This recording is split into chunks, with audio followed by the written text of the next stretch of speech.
কর্মে দেখি কত দূর গলা যায়, আমাদের শুধু মোমবাতি হাতে নীরব থাকার দায়। চিৎকার কর্মে দেখি কত দূর গলা যায়, আমাদের শুধু ধ্বজা ভাঙা রথে এগিয়ে চলার দায়। চিৎকার কর্মে দেখি কত দূর গলা যায়, জন্মের আগে মৃত্যু দিয়েছি, জন্মের পরে ভয়।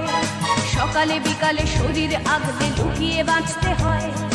যদি ভুলচুক হয় কোনোভাবে অসাবধানের বশে, 2 বছরেই ধর্ষিতা তুই, তোরে কিন্তু দোষে।